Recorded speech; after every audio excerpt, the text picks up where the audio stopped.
que eu trabalho nesse tema, educação financeira, há aproximadamente 10 anos.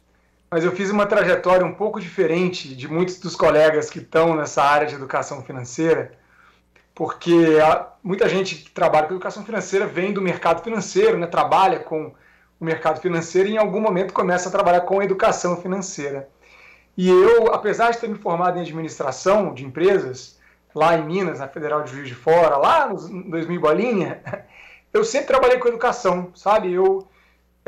Na época da faculdade, era professor de inglês, era o que eu fazia para ter minha renda, né? Gostava de inglês, era bom, era professor de inglês. E quando eu me formei, eu segui em vários projetos de educação. Fui morar nos Estados Unidos, comecei com um projeto de educação lá, e quando eu voltei, sabe aquela coisa, né? Você tem uma experiência que leva a outra, e foi assim durante muitos anos. E lá em 2013, eu recebi um prêmio de um projeto que eu estava atuando de inclusão digital, de ensino de tecnologia e tudo mais, e aquilo me deu uma certa visibilidade na época. Eu fui convidado para participar de um processo seletivo na época para a chamada Associação de Educação Financeira do Brasil, que eu nunca tinha ouvido falar e que eu nem sabia que existia educação financeira, na verdade. Bom, eu acabei sendo contemplado ali, né? Fui escolhido para essa vaga, entrei nesse projeto e tive a sorte, né? Realmente a oportunidade de rodar o país implementando projetos, desenvolvendo avaliações de impacto junto com grandes parceiros, Banco Mundial, Banco Central, Ministério da Educação, a Febraban, né? A gente ficava dentro da Febraban, inclusive. É um grande projeto nacional e eu me apaixonei pelo tema, né? De fato, eu entendi o quanto que esse conteúdo muda a vida das pessoas, sabe, Daniel? E não só pelo que eu percebi nos projetos que eu estive de perto, né? Ali cara a cara com jovens nas escolas, com adultos, né, em todo o Brasil, onde a gente fez esses projetos, não só pelo feeling, né, pelo sentimento que eu tive de perceber isso, mas também pelos dados que a gente coletou nas avaliações de impacto desses projetos, e foram várias, né, e são disponíveis, inclusive, publicamente, essas avaliações. A última que a gente fez, na época, foi logo antes de eu sair da Associação de Educação Financeira e ir para o Grupo XP.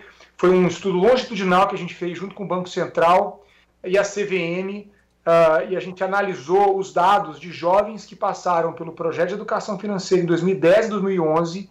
São 20 mil jovens que passaram por esse projeto, quase 900 escolas, 5 estados brasileiros, inclusive Ceará é um dos estados que participou desse piloto, foi Minas, Rio, São Paulo, Ceará, Tocantins e o DF, Distrito Federal.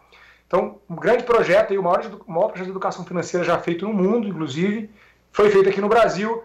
A gente fez uma avaliação longitudinal que basicamente é a gente analisar os dados desses jovens que passaram lá no ensino médio pelo programa, pegamos os dados junto com o Banco Central, né, a base de dados, comparamos esses jovens que passaram pelo projeto com jovens na mesma equivalência estatística, né, e medimos a diferença. E realmente deu uma grande diferença.